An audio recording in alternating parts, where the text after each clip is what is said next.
أعوذ بالله من الشيطان الرجيم بسم الله الرحمن الرحيم الحمد لله رب العالمين الصلاة والسلام على سيدنا محمد الرسول الأمين وعلى آله وأصحابه أجمعين اللهم رب اشرح لنا صدورنا ويسر لنا أمورنا واحلل عقدة من ألسنتنا تفقهوا أقوالنا اللهم إنا نعوذ بك من علم لا ينفع ومن قلب لا يخشع ومن نفس لا تشبع ومن دعوة لا يستجاب لها قال الله تعالى في القرآن العظيم أعوذ بالله من الشيطان الرجيم يا أيها الذين آمنوا اتقوا الله حق تقاته ولا تموتن إلا وأنتم مسلمون صدق الله العظيم وقال النبي صلى الله عليه وسلم من خرج في طلب العلم وهو في سبيل الله حتى يرجع أو كما قال النبي صلى الله عليه وسلم. Yang saya muliakan Tuan Imam Masjid Al-Bukhari Hafizahullah, dan yang saya muliakan ahli jawatan kuasa, para asatidz wal ustadzat, a'azzakumullahu jami'an, serta yang saya hormati tuan-tuan dan puan-puan muslimin dan muslimat rahimakumullahu ta'ala jami'an. Alhamdulillah, puji syukur kita panjatkan kehadirat Allah Subhanahu wa ta'ala, yang mana pada malam hari ini kita masih diberi oleh Allah taufik serta hidayah dan pertolongan darinya, sehingga dengan taufik dan hidayah tersebut kita dapat bersama-sama hadir dan berkumpul di rumah Allah yang mulia ini, khususnya melaksanakan salat fardu maghrib secara berjamaah. Dan marilah kita memohon, berdoa, bermunajat kepada Allah Subhanahu wa ta'ala agar setiap amalan yang kita kerjakan, khususnya salat fardu maghrib yang baru sahaja ditunaikan, ianya mendapat taufik dan diterima oleh Allah Subhanahu wa ta'ala. Al-Imam As-Sa'di rahimahullahu ta'ala mengatakan bahawa penting sekali likulli ibadin ba'da man taha min ibadatihi, selepas ia menunaikan ibadah, melakukan dua perkara. Jadi jangan sekali-kali meninggalkan dua perkara, khususnya selepas kita melakukan ibadah, melakukan amalan soleh. Apapun itu jenis ibadahnya, termasuklah juga salat. Jadi kalau ibadah, sama ada ibadah yang melibatkan hati, seperti bersyukur, tawakal, berzikir, dan ibadah melibatkan lidah, seperti membaca Al-Quran, bertasbih, amar ma'ruf, nahi mungkar, serta ibadah yang melibatkan badan, seperti salat, puasa, dan lain sebagainya. Termasuk juga ibadah yang melibatkan harta, seperti belanja untuk anda melaksanakan haji, umrah, bersedekah, zakat, dan sebagainya. Jadi setiap kali menunaikan ibadah ini, selepas menunaikan ibadah ini, perlu melakukan dua perkara. Yang pertama, al-istighfar. Perbanyakkan istighfar kepada Allah. Kenapa tuan-tuan? Termasuk juga selepas solat ni tadi. Dan istighfar bukan hanya amalan yang kita lakukan pada saat selepas solat sahaja, atau pada saat kita merasa melakukan satu dosa dan kesalahan sahaja. Tetapi istighfar juga dituntut fi kulli ahwal. Bahkan Nabi SAW, ya ayuhan nas tubu ila Allah wastaghfiruh walladhi nafsi biyadih inni la astaghfirullah wa atubu ilaih fil yawm 100 marrah. Wahai sekalian manusia, kata Rasulullah. Ini pernah kita sampaikan hadis ini. Manusia, tuan-tuan, Nabi menyebut kalimat an-nas sebab manusia ini ada yang level imannya tinggi, sedang, rendah.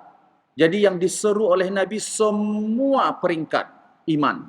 Tak kira walau hebat macam mana pun imanmu, kata Nabi, bertaubatlah dan beristighfar kepada Allah Subhanahu wa taala. Karena aku sendiri dalam satu majlis tidak kurang bertaubat dan istighfar kepada Allah sebanyak 100 kali. Dan dalam riwayat 70 kali. Jadi, merujuk daripada perkataan dan ucapan Imam As-Sa'di rahimahullahu ta'ala, kenapa selepas beribadah khususnya, kita perlu sekali untuk bertaubat serta beristighfar kepada Allah. Contohnya selepas solat ni tadi. Kenapa kita mengucapkan istighfar, tuan-tuan? Astaghfirullah, astaghfirullah, astaghfirullah. Ini untuk mengakui dan memohon keampunan daripada Allah litaqsiri al-ibadat allati amilna. Kita memohon ampun kepada Allah karena walau kita khusyuk macam mana pun, walau kita jaga macam mana pun ibadah tu, pasti ada kekurangan dan kesilapan, tuan-tuan. Dan siapa yang menutupi dan menghapus kesalahan serta kesilapan ibadah itu, tuan-tuan? Tentunya Allah Subhanahu wa taala.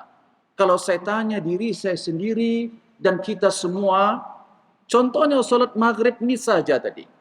Sudahkah kita pasti dan betul-betul confident, yakin daripada mula niat dan takbiratul ihram sampailah salam, betul-betul kita sudah sempurnakan semuanya? Rukun salat berkaitan dengan zahir. Rukun ibadah salat, kata Al-Imam Al-Ghazali dalam kitab Ihya Ulumuddin, berkaitan dengan batin. Jadi rukun salat ini bukan hanya zahir sahaja yang 13 tu. Ada juga rukun salat ni melibatkan batin, kata Al-Imam Al-Ghazali. Salah satu rukun salat yang melibatkan spiritual ataupun batin, khauful abdi inda ada'is salah. Ada tak kita rasa takut kepada Allah pada waktu kita menunaikan solat tu? Ini saja saya rasa belum tentu semua orang yang solat melakukannya. Dan bukan ini sahaja. Termasuk rukun solat yang melibatkan batin dan hati, kata Al-Imam Al-Ghazali, adalah al-istihya min Allah. Malu kepada Allah Subhanahu wa ta'ala. Jadi di dalam mukaddimah atau introduction ini ingin saya peringatkan diri saya takut terlepas pandang, tuan-tuan. Jangan sekali-kali lupa daripada beristighfar selepas kita menunaikan ibadah. Termasuk ibadah apapun saya katakan tadi, termasuk juga ketika anda selepas bersedekah, ketika anda selepas membaca Al-Quran, ketika anda selepas berdoa dan lain sebagainya. Apa saja ibadah itu? Minta ampun kepada Allah. Kenapa? Karena pasti ada kurang atau mungkin berlebihan pada saat kita menunaikan ibadah tersebut. Karena apa? Karena khairul umur awsatuha. Manusia ini kadang-kadang sifatnya mungkin dia terlalu berlebihan, overaction, atau kadang-kadang dia kurang, tidak mencukupi apa yang dituntut. Jadi perkara yang paling baik itu adalah di tengah-tengah. Yang kedua, jangan lupa, kata Al-Imam As-Sa'di, selepas menunaikan ibadah khususnya, perbanyakkan bersyukur kepada Allah. Termasuklah bersyukur ini dengan mengucapkan Alhamdulillah. Kenapa? Karena kalau bukan karena pertolongan dan taufik yang khusus yang Allah berikan kepada hamba itu, mustahil, tuan-tuan, saya dan kita semua, jangankan nak sampai ke masjid, niat nak solat pun rasanya tak ada. Jadi jangan berfikir kebaikan dan ibadah yang kita lakukan selama hari ini itu karena kita, karena iman kita, karena hebatnya kita. Benar usaha kita. Tapi tentu usaha itu diasaskan, diawali dengan apa? Pertolongan Allah. Termasuk kita hari ini, anda nak duduk di dalam majlis ilmu, dalam satu majlis min riyadil jannah, taman syurga, majlis yang dinaungi oleh sayap malaikat karena pertolongan Allah. Kalau Allah tak beri taufik dan pertolongan, anda tak suka pun majlis ilmu. Cemoy, dok cip majlis ilmu saja saya sudah biasa dengar, saya malaslah, macam tu saja. Contoh ya, mohon maaf. Sebab tu bersyukur kepada Allah. Apapun kebaikan dan ibadah yang kita lakukan, itu semua karena apa tuan-tuan? Karena pertolongan daripada Allah Subhanahu wa taala. Jadi tuan-tuan yang dirahmati Allah, pada malam hari ini kita akan teruskan wasiat Rasulullah sallallahu alaihi wasallam yang berikutnya, yang mana wasiat ini berkenaan dengan mengingat mati. Daripada Abu Hurairah dan juga Abdullah ibnu Umar radhiyallahu anhum, anna Rasulullah sallallahu alaihi wasallam qala, kata Abu Hurairah dan juga Abdullah ibnu Umar bin Khattab mengatakan Rasulullah sallallahu alaihi wasallam pernah bersabda. Apa kata Rasulullah? Akthiru min dzikri hadhimil ladzat.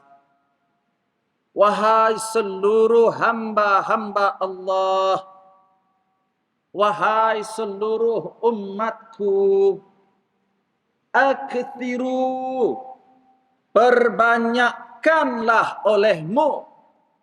Ini perintah tuan-tuan, bukan pilihan kalau kita nak atau tak nak. Sebab tu pentingnya mempelajari asas kedua sumber agama Islam, iaitu hadis ni selepas Al-Quran. Kalau nak selamat dunia akhirat, pastikan kita di antara golongan hamba Allah yang berpegang kepada Al-Quran serta sunnah Rasulullah sallallahu alaihi wasallam. Berpegang, memahami, mempelajari, mengamalkan, mengambil hukum hakam daripada Al-Quran serta sunnah Rasulullah. Jadi hadis ini memerintahkan, perintah tuan-tuan. Wahai seluruh hamba-hamba Allah, seluruh umatku, akthiru, perbanyakkanlah. Dengan kata lain, aku melalui perintah Allah, kata Rasulullah, menyeru kepada kamu semua, anda semua, untuk memperbanyak mengingat hadhimil ladzat, perkara yang boleh memusnahkan kelazatan. Maka ketika itu ditanya Rasulullah, wa ma hadhim al-ladzat ya Rasulullah? Apakah perkara yang memusnahkan semua kelazatan ya Rasulullah? Semua kenikmatan ya Rasulullah, kenikmatan dunia maksudnya. Kata Rasulullah sallallahu alaihi wasallam, al-maut, yaitu mati. Jadi banyakkan mengingat mati, kata Rasulullah. Karena mati ini yang akan menghentikan kamu daripada merasai nikmatnya lazat dunia, termasuk juga nikmatnya kelazatan ibadah. Karena kalau sudah meninggal dunia, ada tak sesiapa yang lagi boleh menunaikan solat tuan-tuan? Ada tak sesiapa lagi yang boleh pergi ke majlis ilmu? Ada tak sesiapa lagi yang boleh berzikir, bertasbih, bersedekah tuan-tuan? Tak ada. Ini maksudnya dah habis dah. Stop, musnah kelazatan. Termasuk kelazatan ibadah. Mungkin yang kita fahami benar apa kata Rasulullah, ada 3 golongan, idza mata ibnu adam inqata'a amaluhu illa min thalath. Kalau dia beruntung sebelum meninggal ada sedekah jariah, ilmu yang bermanfaat dia amalkan, serta anak yang saleh yang mendoakan dirinya pada saat ia meninggal, pada saat ia meninggal dunia. Dan ini juga merupakan kelazatan tuan-tuan.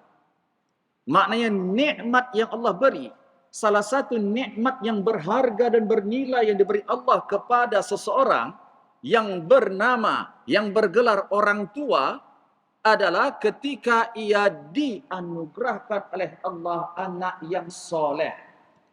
Anak yang mendoakan dirinya ketika ia sudah meninggal dunia. Ini satu daripada anugerah dan nikmat Allah yang sangat besar yang Allah beri kepada seorang hamba. Karena tidak semua anak di dunia ini betul-betul soleh. Saya ulang, doa. Mungkin kita katakan umumnya anak kalau ingat orang tua sudah meninggal dia berdoa. Tapi doa anak yang mana tuan-tuan? Adakah doa anak yang makan riba? Doa anak yang suka mengumpat orang, memfitnah, memakan harta lain orang lain, mencaci, memaki, menzalimi? Anak yang soleh, tuan-tuan. Bukan anak sahaja. Ini bermakna, anak yang berdoa belum tentu anak itu sifatnya soleh. Pastikan sebelum kita meninggal, didik tarbiyah anak. Sehingga ia menjadi anak yang betul-betul soleh. Karena doa anak yang soleh ni yang akan diterima oleh Allah subhanahu wa ta'ala. Dan yang paling teruknya, anak yang sama sekali tidak mendoakan orang tua. Ini lagi dahsyat. Yang mendoakan sahaja belum tentu diterima oleh Allah. Karena salah satu syaratnya anak itu soleh. Salah satu soleh ini kita katakan tadi, salah satu sifatnya adalah ikhlas. Jadi banyakkan mengingat sesuatu yang boleh menghabiskan, memusnahkan kelazatan, kata Rasulullah. Termasuk kelazatan yang paling utama ketika kita merasakan lazatnya iman. Manisnya, nikmatnya iman, tuan-tuan.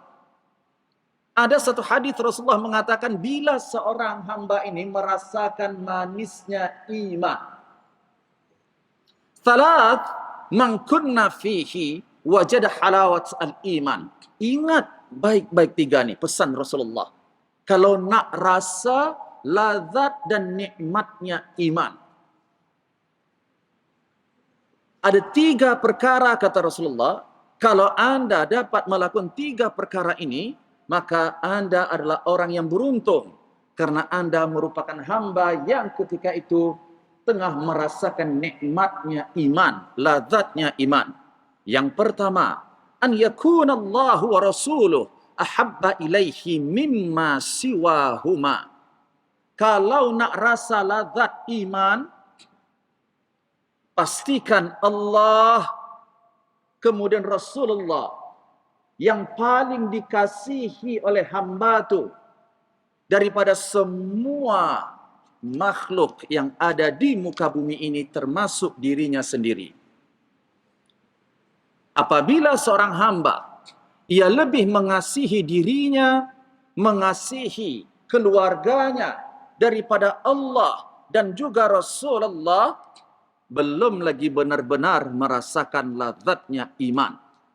Dan salah satu maksud mengasihi Allah, mengasihi Rasulullah, mengutamakan apa yang Allah nakkan daripada keinginan dia. Dia lebih pentingkan, lebih utamakan Allah, lebih utamakan Rasulullah sallallahu alaihi wasallam. Yang kedua kata Rasulullah, kalau nak merasa lazatnya iman, an yuhibba al-mar'a la yuhibbuhu illa lillah. Hendaklah ketika kita hidup di dunia ini mampu mengasihi sesama umat Islam seperti mana kita mengasihi diri kita sendiri. Kasihi saudara sesama umat Islam, terutamanya yang bukan daripada kaum kerabat. Karena mengasihi adik-beradik, kaum keluarga, ini sesuatu yang lumrah. Sesuatu yang fitrah. Tapi yang dimaksud sini, maksud yang paling utama, mengasihi orang lain yang bukan keluarga. Tetapi sesama Islam. Dan yang ketiga, nak merasa lazatnya iman, kata Rasulullah. An yakrah, an yukdhafa finnar. Ba'da an anqadhahullahu minha. Hendaklah dia membenci sebenci-bencinya. Benci untuk tidak lagi dimasukkan ke dalam api neraka selepas Allah menyelamatkan ia darinya.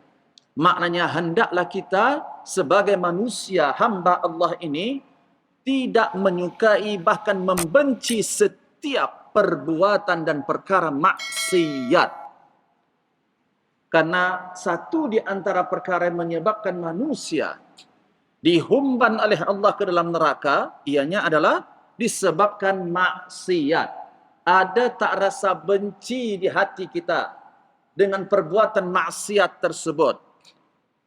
Maksiat termasuk juga kemungkaran. Sekurang-kurangnya fabi qalbi. Kita membenci kemaksiatan itu, amar ma'ruf nahi mungkar melalui hati dan perasaan kita. Tak dapat dengan tangan, dengan tenaga, dengan kuasa, dengan lidah, maka sekurang-kurangnya dengan hati. Wadzalika ad'aful iman. Walaupun itu hanyalah level selemah-lemah iman untuk mereka yang membenci kemaksiatan, untuk mereka yang mencegah kemungkaran. Kemudian di dalam riwayat yang lain, Anas bin Malik radhiyallahu anhu juga meriwayatkan bahwa Rasulullah sallallahu alaihi wasallam bersabda, "Aktsiru dzikra hadhimil ladzat." Perbanyakkan mengingat sesuatu yang memusnahkan kelazatan dan kenikmatan yang kita katakan tadi. Apa dia? Maut. Nabi SAW pernah lalu di atas kubur, maka Nabi bertanya kepada sahabat, "Atadruna man hadha?" Kamu kenal tak siapakah mayat dalam kubur ni? Maka mereka yang ada dekat Nabi tadi mengatakan, "Oh, yang mayat ini namanya fulan ya Rasulullah." Maka kata Rasulullah SAW, untuk pengetahuan kamu semua, ini untuk pengetahuan kita yang masih hidup nih, ini maksudnya. Rak'atani khafifatani ahmaltahuma fid dunya khairun wa ahabbu ila hadha min baqiyati dunyakum. Atau kama qala. Kamu nak tahu, kata Rasulullah, mayat dalam kubur nih, 2 rakaat sunnah yang ringan, mudah kamu buat. Tapi kamu sebelum meninggal dulu remehkan. Nak, kadang tak nak buat. Bila sempat buat, bila tak sempat tak buat. Seolah-olah 2 rakaat ini tak penting. Tapi penting tak pentingnya bagi mayat yang sudah masuk di alam barzakh, kata Rasulullah. 2 rakaat sunnah yang ringan tu lebih bernilai dan berharga baginya daripada seluruh isi dunia ini. Seluruh isi dunia ini tak ada nilainya berbanding 2 rakaat tu tadi, tuan-tuan. Termasuk juga 2 rakaat sunnah fajar. Sebelum kita solat subuh tu, selepas azan berkumandang atau selepas masuk waktu subuh. Karena kalau anda sunnah 2 rakaat sebelum masuk waktu subuh, ini namanya qiyamul lail atau tahajud. Sunnatul fajri, raka'ata al-fajri. Kata Rasulullah SAW, 2 rakaat sunnah fajar itu khairun minat dunya wa ma fiha. Lebih baik daripada dunia dan isinya. Kenapa? Karena salah satu sebabnya, kata ulama, kalau dunia walau sebesar apapun, sebanyak apapun, senikmat apapun, sudah meninggal orang tu, tinggal dunia tu. Takkan ikut bersama dia. Tapi amalan soleh, termasuk juga salat sunnah 2 rakaat ni, kalau ianya ikhlas dan diterima oleh Allah, akan bersama dengan hamba nanti sampailah ke hari kiamat. Ini maksudnya value amal ibadah tu, tuan-tuan. Tak sebanding kalau kita nak bandingkan dengan dunia. Alangkah rugi dan sedihnya, demi Allah saya katakan, kalau hari ini kita nak memberi makan ruh kita, kita nak memberikan energi kepada ruh kita, tapi kita lebih pentingkan dunia daripada ilmu pengetahuan agama Allah. Mengenal Allah ini wajib. Mengenal agama Allah ini tuntutan, tuan-tuan, fardu ain. Bila lagi masa nak sempat? Setiap hari ada saja alasan. Orang yang paling bijak itu bukan mencari alasan, tapi mencari jalan untuk tidak mengeluarkan alasan supaya dia berbuat. walau sesibuk apapun saya kena bagi juga masa saya untuk menuntut ilmu. Jadi tuan-tuan yang dirahmati Allah, kata Rasulullah, 2 rakaat ini lebih lagi. Dia nakkan.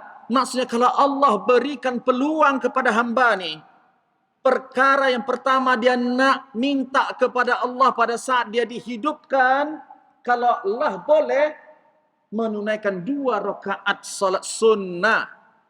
Sebab tu terutama salat sunnah rawatib, qabliyah, ba'diyah. Jaga tuan-tuan. Apakah itu qabliyah rawatib yang sifat atau sunnahnya sunnah muakkad ataupun yang tidak muakkad.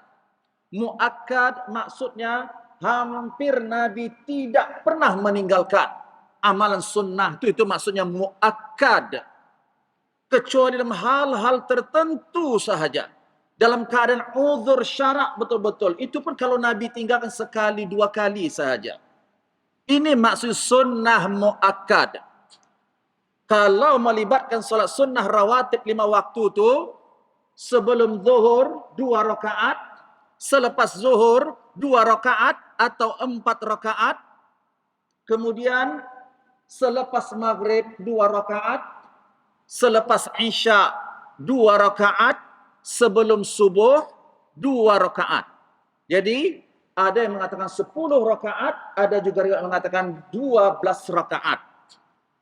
Siapa yang menjaga sunnah rawatib ni, banallahu lahu baitan fil jannah. Allah akan bina satu rumah istana bagi dia nanti dalam syurga. Dah duduk di syurga, diberi lagi istana oleh Allah Subhanahu wa taala. Masya-Allah. Ini sunnah rawatib ataupun sunnah yang muakkad. Yang tidak muakkad, mungkin anda buat 2 rakaat sebelum zuhur tadi, 2 rakaat lagi anda tambah. 4 rakaat sebelum asar. Memang 4 rakaat sebelum asar ini bukan sunnah yang muakkad. Tetapi, siapa yang menjaga 4 rakaat salat sunnah sebelum asar ni, maka hamba itu termasuk dalam golongan hamba yang mendapat rahmat daripada Allah. Sebab Nabi berdoa kepada Allah untuk supaya Allah berikan rahmatnya kepada mana-mana umatnya. Mana-mana hamba Allah yang menjaga 4 rakaat sebelum asar. Satu daripada kelebihannya apa? Supaya mendapat rahmat Allah. Taufik rahmat Allah, tuan-tuan. Termasuk ke syurga Allah, masuk ke dalam syurga Allah, itu pun juga karena rahmat Allah. Jangan berfikir bahawa hamba yang tidak masuk ke neraka confirm masuk ke syurga. Tak. Sebab tu ada satu daripada nama surah di dalam Al-Quran. Surah apa namanya? Suratul A'raf. Tuan-tuan tahu tidak maksud Suratul A'raf? Kata Hudzaifah Al-Yaman dan juga para ulama, Ashabul A'raf ini maksudnya adalah man tarajjahat hasanatuhu wa sayyi'atuh. Tasawat amalan soleh dengan buruknya sama levelnya. Jadi dia bukan penghuni neraka, juga bukan penghuni syurga. Nanti orang-orang yang dikategorikan Ashabul A'raf berada di satu jisr, satu tempat, satu titik. Dia tidak ke neraka dan tidak ke syurga. Tentu kita tak nak sampai ke tahap ini juga. Karena yang kita nakkan apa? Kenikmatan yang abadi, yang kekal, iaitu syurga. Dan yang paling utama sekali nikmat, tuan-tuan, yang diharapkan oleh hamba ini, yang lebih afdal, lebih baik daripada kenikmatan syurga. Mungkin tuan-tuan bertanya, ada lagi kah lebih nikmat daripada syurga? Ada rupanya, tuan. Apa dia? Siapa yang tahu, tuan-tuan? Berjumpa kepada Allah Subhanahu wa ta'ala. Melihat Allah di hari kiamat nanti. Ini merupakan nikmat yang paling afdal. Wujuhu yawma idzin nadhirah ila biha nadhirah. Dan melihat, berjumpa Allah, tuan-tuan dirahmati Allah, ada dua tempatnya. Yang pertama tentunya di dunia ini, dan yang kedua berjumpa kepada Allah nanti insya Allah pada hari akhirat, khususnya ketika berada dalam syurga Allah. Di dunia bagaimana berjumpa Allah? Berjumpa Allah di dunia tentunya tidak seperti kita berjumpa dengan makhluk. Bukan mengandaikan bentuk, rupa, tempat, arah, ini bukan Allah. Sebab Allah tidak perlu kepada segala sesuatu yang diperlukan oleh makhluk. Qiyamahu ta'ala binafsi. Jadi berjumpa kepada Allah di dunia ini, tuan-tuan, tumpang masih hidup nih, maksudnya apa? Secara maknawi. Bila? Pada saat kita melakukan amalan soleh dan menjauhi perbuatan syirik. Pada saat kita melakukan amalan soleh dan juga ketika kita menjauhkan perbuatan syirik. Jadi kata Allah Subhanahu wa taala, ini saya nakalkan daripada Al-Qur'an, bukan kata saya, tuan-tuan. Anda baca selalu ini rasanya setiap hari Jumat atau malam Jumat. Surah apa? Selain Yasin, 10 surah ataupun ayat yang berawal, apa yang awal daripada Al-Kahfi, dan 10 yang terakhir pada surah Al-Kahfi, atau seluruh surah Al-Kahfi 110 ayat. Saya mau tanya, ayat yang terakhir surah Al-Kahfi itu ayat 110, tuan-tuan. Apa kata Allah? Faman kana yarju liqa'a rabbih. Sesiapa yang mengharapkan perjumpaan dengan Tuhannya. Siapa yang nak berharap, siapa yang nak teringin berjumpa kepada Allah, kata Allah, bukan kata saya. Yang pertama, falyamal amalan salihah. Lakukan amalan saleh. Mudah-mudahan selepas kita tahu ayat ni, walaupun kita baca setiap hari, setiap minggu, setiap bulan, setiap tahun, tapi terkadang Allah nak bagi taufik nak ingat tu, ada satu-satu tempatnya, tuan-tuan. Saya baca awak, saya tak perasan ayat ni. Sama seperti Umar ibn Khattab, ketika jatuh pedang daripada tangannya sampai dia terjatuh terlutut. Pada saat mendengar berita wafatnya Rasulullah SAW, sehingga ditenangkan oleh Abu Bakar. Pada saat Umar mengatakan, mangkala, siapa yang berani mengatakan Nabi Muhammad telah wafat, ku penggal kepalanya. Ku hukum, kata Umar. Sabar Umar, tenangkan dirimu wahai Abu Bakar, kata Abu Bakar. Tenangkan dirimu wahai Umar. Maka dah terlalu sedihnya hati Umar sehingga tak kontrol, maka berdirilah Abu Bakar di hadapan sahabatnya. Apa kata Abu Bakar? Wahai seluruh umat Nabi Muhammad, man kana ya'budu Muhammadan fa inna Muhammadan qad mat. Sesiapa di antara kamu yang menyembah Nabi Muhammad, secara hakikatnya, suka tak suka, faktanya Nabi yang kita cintai telah wafat dan meninggal dunia. Wa man kana ya'budullah fa innallaha hayyun la yamut. Tetapi sesiapa yang menyembah Allah, maka Allah lah satu-satunya zat yang tidak akan pernah mati dan hidup selama-lamanya. Maka kata Abu Bakar membacakan firman Allah, wa ma Muhammadun illa rasulun qad khalat min qablihi rusul afa imma ta'au kutilang qalabtum ala a'qabikum ila akhir al-ayah. Hampir keseluruhan sahabat pada saat itu terkejut dan mereka tersedar, termasuk juga Umar, seolah-olah saya tak pernah baca ayat ni. Kalau saya tanya bagaimana Al-Quran di dada para sahabat, tuan-tuan, bagaimana mereka membaca, mengamalkan, memahami Al-Quran, Tapi ini maksudnya, boleh juga satu masa itu terlepas pandang.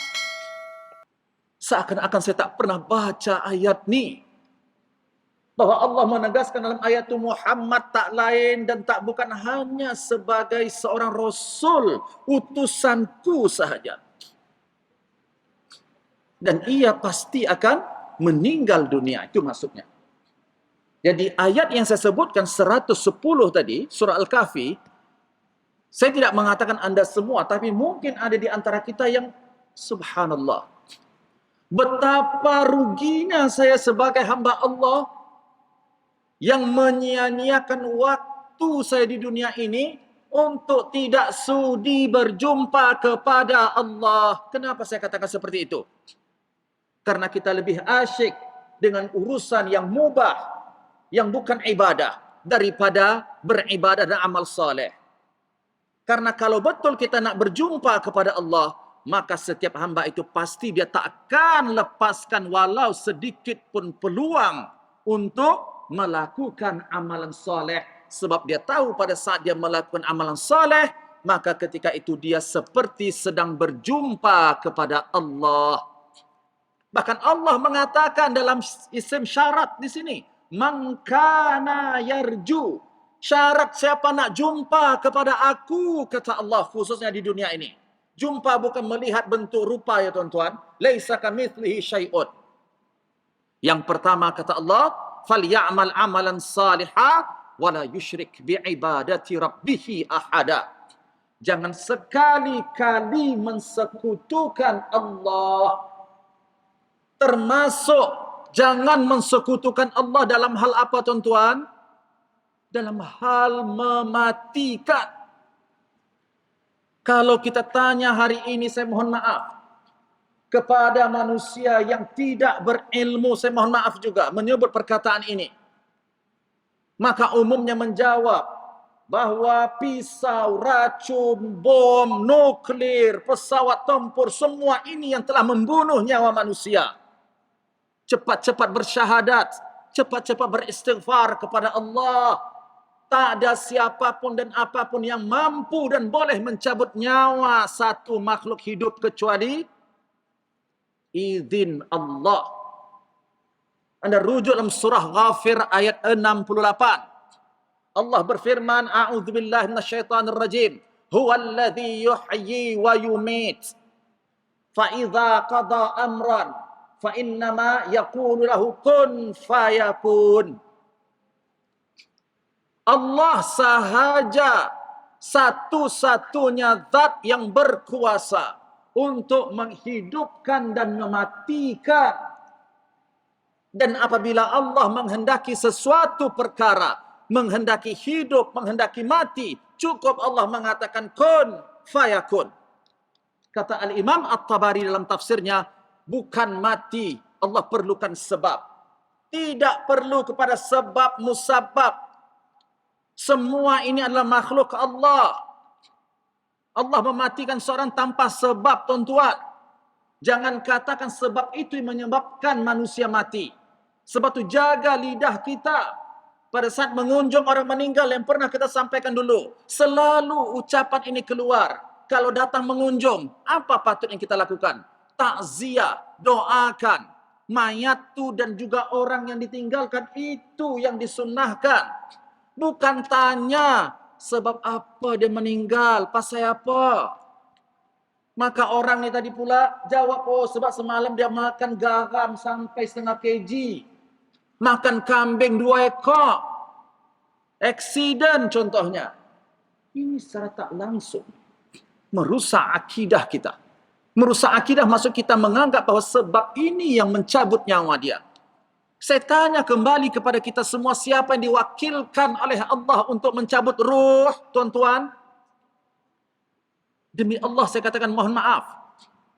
Termasuk juga ujian dan musibah yang berlaku kepada umat Islam hari ini juga. Dan sebelum ini. Seperti yang berlaku di Palestin dan Gaza khususnya. Yang syahid, yang wafat. Jangan sampai kita berfikir Zionis yang mencabut nyawa mereka, no.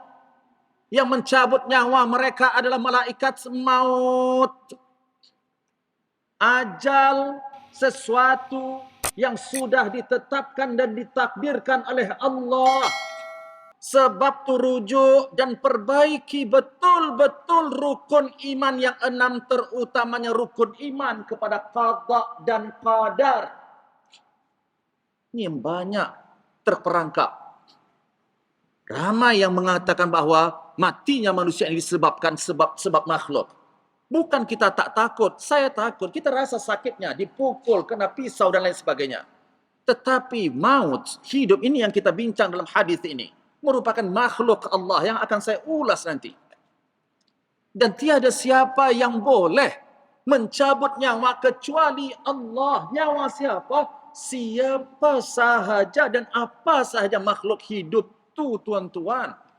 Termasuk juga malaikat maut tu. Termasuk juga maut. Wallahi tuan-tuan, jangankan malaikat maut yang tukang cabut, maut itu pun nanti dia yang last mati tuan-tuan. Dalam riwayat, satu hadis yang sahih Rasulullah mengatakan, yuda al-maut ala jisrin kakibshi amla. Nanti pada hari kiamat akan didatangkan yu'ta bil maut. Akan dihadirkan maut. Mati itu tuan-tuan. Dalam bentuk kambing yang berwarna putih bercampur hitam. Diletakkan di satu tempat. Yang tempat ini berada di antara syurga dan neraka. Maknanya penghuni syurga nampak, penghuni neraka nampak. Maka pada saat itu, malaikat menyeru kepada ahli syurga dan ahli neraka. Hal ta'rifuna hadha? Wahai penghuni syurga dan neraka, kamu kenal tak siapa dan apa ini? Maka mereka fayanzuruna fayashibuna. Oh ya, kami tahu ini adalah maut, wahai malaikat. Perhatikan semuanya, wahai hamba-hamba Allah yang ada di syurga dan di neraka. Allah perintahkan supaya maut ini disembelih. Apabila disembelih maut itu tuan-tuan, apa kata malaikat kepada ahli syurga? Bergembiralah engkau wahai penghuni syurga. La mauta ba'da hadha. Ini maksudnya kenapa di dalam syurga itu dah tak mati tuan-tuan. Sebab maut sudah diambil oleh Allah. Sudah dimatikan oleh Allah. Maut itu merupakan makhluk Allah. Sama seperti hidup merupakan makhluk Allah. Begitu juga penghuni neraka. Nampak penghuni neraka, selepas maut ini disembelih, walau dahsyat dan teruk macam manapun azab yang kamu rasa, tercabut urat kepalamu, matamu, lidahmu, tulangmu, takkan mati dah. Kata malaikat selepas maut disembelih ni. Ni, kenapa pada hari kiamat nanti hidup kekal tuan-tuan. Selepas kita binasa. Karena pada saat itu maut sudah dimatikan oleh Allah subhanahu wa ta'ala. Jadi tuan-tuan yang dirahmati Allah, kata Rasulullah, perbanyakkan mengingat mati. Mengingat mati ini tadi adalah untuk supaya kita menyedari hari akhirat, menyedari tempat, kembali tempat asal kita. Inna lillahi wa inna ilaihi raji'un. Itu yang sunnahnya juga, menurut sebagian ulama, bahwa ketika orang meninggal dunia, rasanya pernah saya sampaikan, kepul 3 tanah, ketika jenazah di dalam kubur, sebelum kita timbus habis, masukkan sekepul tanah. Minha khalaqnakum wa fiha nu'idukum wa minha nukhrijukum taratan ukhra. Ini dalam surah Qaf. Dari tanah engkau diciptakan oleh Allah, ke tanah engkau dikembalikan oleh Allah, dari tanah juga kamu akan dibangkitkan oleh Allah subhanahu wa ta'ala. Jadi kalau nak berjumpa kepada Allah tuan-tuan, sebelum nanti perjumpaan yang hakiki, ini perjumpaan yang Allah sebut secara zahir nasnya, secara ma'nawi, lakukan amalan soleh, jangan sekutukan Allah dengan apapun. Makna mensekutukan Allah, kita meyakini tiada yang bersama dengan Allah yang boleh menghidupkan, yang boleh mematikan, yang boleh memberikan rezeki, yang boleh menyembuhkan dan semuanya. Hanya Allah sahaja. Itulah syiar lambang agama kita yang dibawa oleh setiap Rasul, yaitu mentauhidkan Allah dengan la ilaha illallah. La ilaha illallah yang mana rukunnya, yang mana ada 5 unsur yang wajib kita fahami dalam 5 unsur la ilaha illallah. Kita kena yakin dan membenarkan Allah itu satu. Yang menghidupkan Allah sahaja satu. Yang mematikan Allah sahaja satu. Saya bicara masalah umat Islam yang di Gaza bukan maksudnya kita tidak mempercayai adanya permusuhan, adanya yang menzalimi. Bukan, tuan-tuan. Zalim, permusuhan antara hak dan batil yang pernah kita sampaikan pasti akan senantiasa berlaku sampai hari kiamat. Tetapi dalam bab mati dan hidup, ini maksudnya tidak boleh sama sekali kita ragu. Itu semua di dalam kuasa Allah sahaja. Suka tak suka. Inilah iman dengan qada dan qadar. Sudah banyak kali kita sebutkan bahawa setiap bayi sebelum lahir di muka bumi ini, selepas fasa yang keempat 40 hari, diutus malaikat oleh Allah untuk mencatat 4 perkara. Salah satu perkara yang sudah ditetapkan oleh Allah kepada bayi yang ada dalam janin ibunya, yuktab ajaluhu, catat ajal mautnya. Semua yang berlaku adalah ketentuan dan juga takdir daripada Allah. Maknanya mati merupakan ketentuan daripada Allah. Cuma cara kita untuk mendapatkan kematian yang baik ataupun tidak, ini perlu pertolongan Allah dan mujahadah kita. Mati sesuatu yang tak dapat dielakkan. Tetapi yang perlu kita elakkan dengan pertolongan Allah tentunya pertamanya adalah mati dalam keadaan su'ul khatimah. Yang ni yang perlu kita takut. Yang kita sangat-sangat takutkan adalah mati dalam keadaan su'ul khatimah. Jadi apa yang kita nak rebut, apa yang kita nakkan, kita nak mati dalam keadaan apa, tuan-tuan? Husnul khatimah. Tentunya dengan apa? Dengan mujahadah, dengan jihad. Dan jihad yang kita ulas sudah, jihad an-nafsu, jihad as-syaitan, jihad al-kufar, jihad al-munafiqin. Wallahu a'lam bissawab. InsyaAllah pada pertemuan berikutnya kita akan teruskan lagi wasiat Rasulullah ni berkenaan dengan banyakkan mengingat mati. Dan pertemuan berikutnya kita akan sebut bahawa mati ini ada 2 jenisnya, tuan-tuan. Bagaimana? InsyaAllah kita akan huraikan pada pertemuan yang berikutnya. Wallahu a'lam bissawab. Kita baca kafrat al-majlis. Bismillahirrahmanirrahim. Subhanakallahumma bihamdik. Ashhadu an la ilaha illa anta.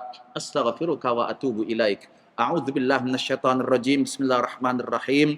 Alhamdulillahi rabbil alamin. Assalatu wassalamu ala asyrafil anbiya'i wal mursalin wa ala alihi wa ashabihi ajma'in. Allahumma ighfir lana dhunubana wa liwalidina warhamhum kama rabbawna shighara. Allahumma rabbana zidna 'uluman wa tanfa'na fid din wad dunya wal akhirah. Allahumma inna nastaudi'uka al-masjid al-aqsa wa ahla al-Quds wa ahla Falastin ya Allah ya Rahman ya Rahim, wa khassatan ahli Gaza wa fi kulli makan wa zaman ya arhamar rahimin. Allahumma ansur al-mustada'afina fi Falastin ya Allah. Allahumma ansur al-mujahidina fi Falastin khassatan wa fi kulli makan wa zaman wa kun 'aunan lahum ya Allah ya mujibas sa'ilin. Rabbana taqabbal minna du'aana innaka antas sami'ul 'alim wa tub 'alaina innaka antat tawwabur rahim. Rabbana atina fid dunya hasanah wa fil akhirati hasanah wa qina 'adzaban nar. Wa sallallahu ala sayyidina Muhammad wa ala alihi wa ashabihi ajma'in. Walhamdulillahi rabbil alamin. Assalamualaikum warahmatullahi wabarakatuh.